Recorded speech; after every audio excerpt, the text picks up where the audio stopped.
Hey everyone, it's Mikki here. You're listening to Mini Mikkipedia, and today I want to chat about BMI. So I've already recorded a podcast talking about it in the context of ideal body weight. Like, should we use BMI as a measure?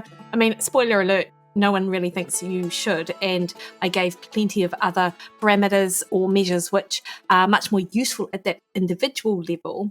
But it is a measure that's used to describe population basis of obesity, and not just obesity, because it's more about excess adipose tissue and a shift in how we think about obesity, which came about this year and was described in the Lancet Diabetes Endocrinology Commission, is a new framework that redefines and supports obesity as a chronic systemic condition rather than merely an upstream risk factor. So it's not merely the presence of excess body fat, which is the issue. It is how this sort of is integrated and complicates disease risk, actually. And so it is also the presence of other metabolic health issues, which ultimately, at the end of the day, this is why it matters. It's not that we should rally against anyone that's carrying excess body fat. It is when that excess body fat places that person at an increased risk of other chronic conditions. That's where we need to be concerned, not just for the individual, but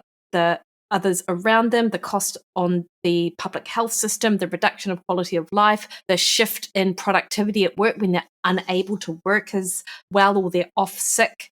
All of these factors. So yes, it's a concern of the individual, but it has these systemic and societal issues as well, which I think is really important to acknowledge. And a paper came out actually, and it was published online in June 16, and it just talks about the prevalence of clinical obesity versus BMI-defined obesity among US adults.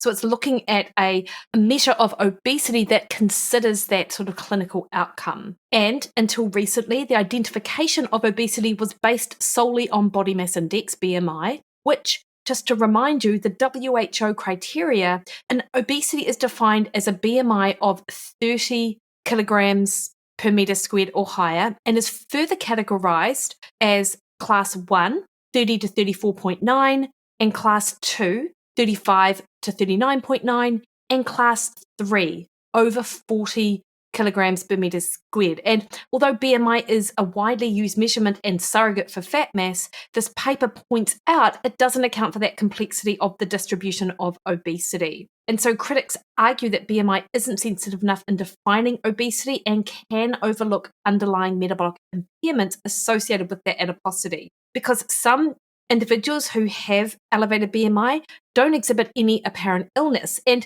potentially this is because of some of those fundamental issues that BMI have. Like, BMI is merely weight divided by height squared in meters, and it does not account for body composition. So you can get an entire rugby team as being classified with obesity, maybe even class 1 or class 2 obesity. Yet, of course, these individuals, that's not excess adiposity at play there. That is a huge amount of muscle mass on their frame. And this is often the context with which I talk to people about or my athletes about who do carry excess body fat as to why BMI isn't like a sensitive enough marker. But then the opposite is true as well. So whilst there can be some people who may have a BMI that categorizes them with class 1, class 2, or class 3 obesity, there are also people who may be, for example, of a normal weight between 18.5 to 24.9 in terms of their BMI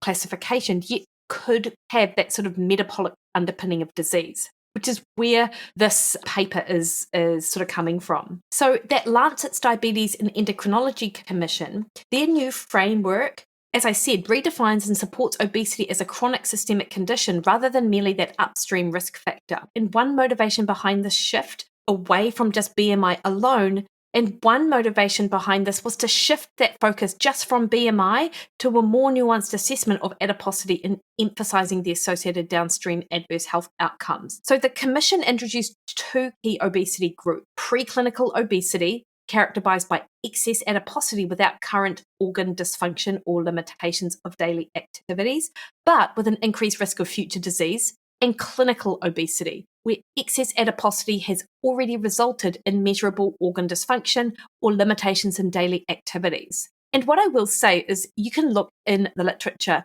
and this is where some of the narrative around a healthy body at any size comes from, is that if you have people who may be categorized with obesity or carrying excess body fat yet are perfectly healthy, that you can see this in sort of younger or even up to midlife, particularly if someone is active. But what we know from athlete data, and what we also know just looking at population data, is that over time, whatever is protecting them from adverse health outcomes at that point in time, that protection diminishes over time, and they can end up in that same metabolic condition as someone who already has these health issues.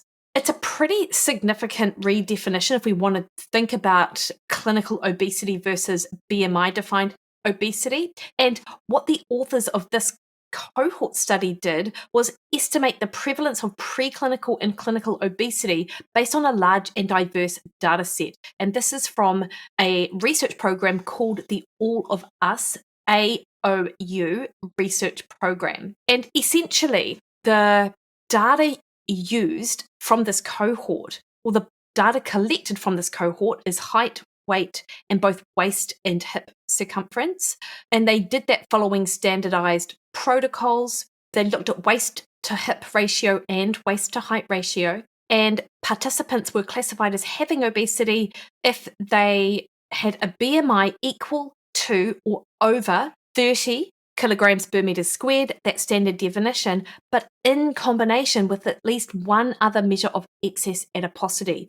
And I did speak about this in my podcast about ideal body weight. So that is looking at either a waist circumference over 88 centimeters for women, over 102 centimeters for men, a waist to hip ratio over 0.85 for women or 0.9 for men. I have my issues with waist hip ratio, as you know, or a waist to height ratio that is greater than 0.5 for all. Or if they had two or more measures of excess adiposity in the absence of a BMI equal or greater to the standard 30. So you've got two groups there. You've got the group that has the BMI with those other excess adiposity markers, one of them, or you had a BMI that might have been categorized as normal weight, but you've got both of those waist to hip ratio or waist to height ratio as putting them at that excess risk. It's noted that a BMI equal or greater to 40 qualified as obesity regardless of those anthropometric measures. Clinical obesity is also further defined by presence of obesity-related symptoms or conditions or by limitations in physical function. So the cohort used was really large. It was close to 249,000 participants. The mean age of the cohort was around 51.9 years. We had 60% were female and around 52% were white or Caucasian. And in total, 32% of participants were considered of healthy weight, having no obesity. 28.9% had preclinical obesity, and 39% had clinical obesity. So guys, this is close to 68% were categorized as obese. That is a huge number of the population. After adjusting for sort of sex distribution and performing some additional age standardization, in fact, they found the prevalence of preclinical obesity was 29%, and that of clinical obesity was 35.5%.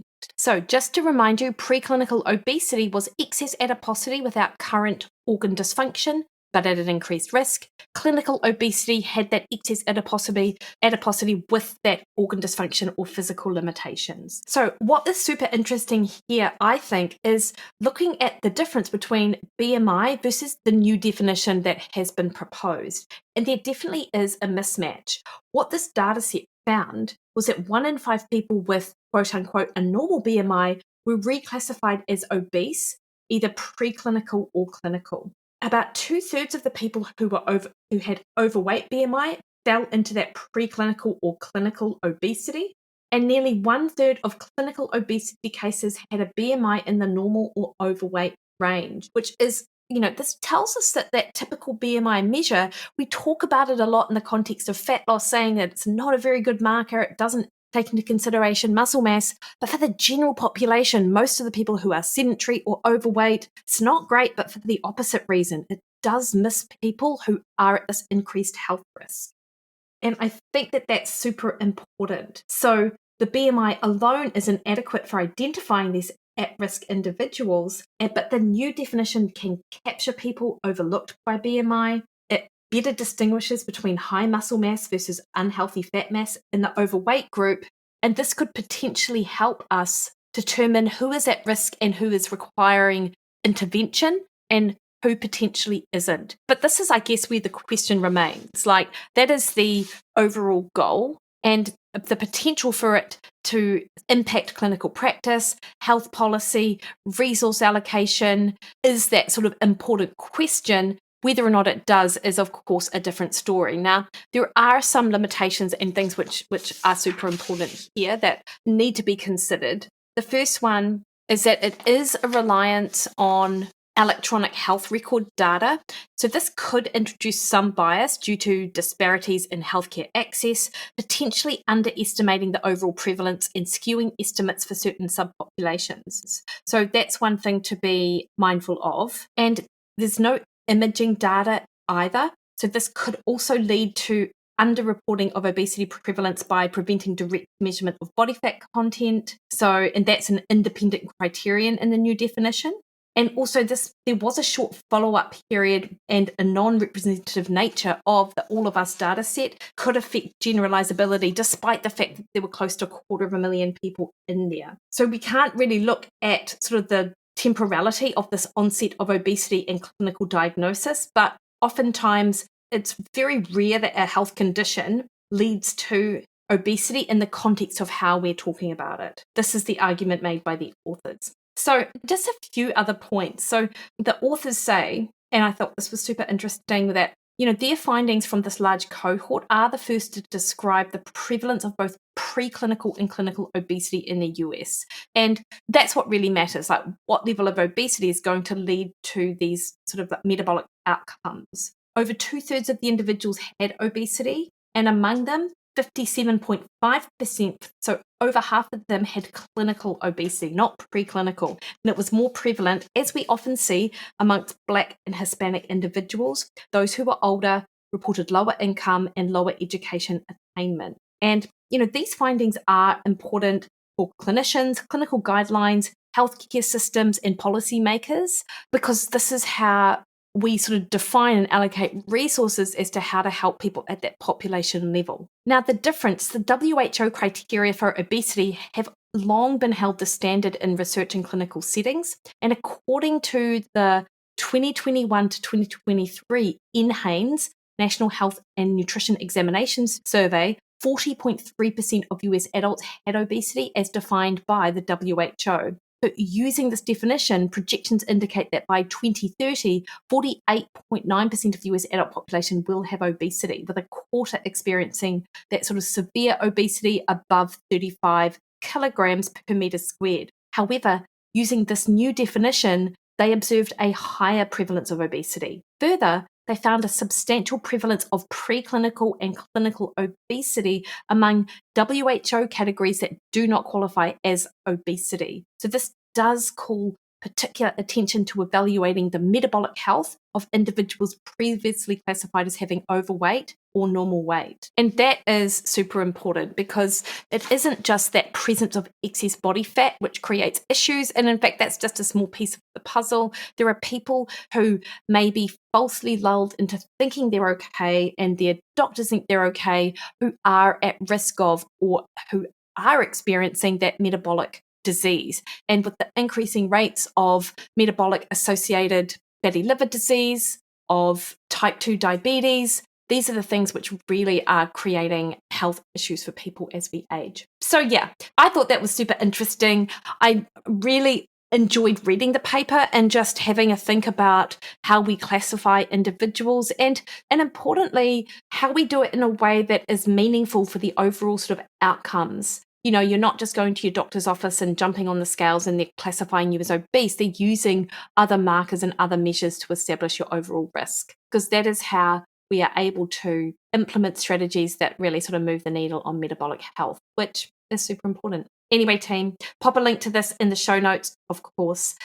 You can catch me over on Instagram at Mikki Williden. That's where I am on Threads and X as well. Facebook at Mikki Williden Nutrition. or head to my website, mikkywilliden.com, and book a one-on-one call with me. All right, team, you have the best week. See you later.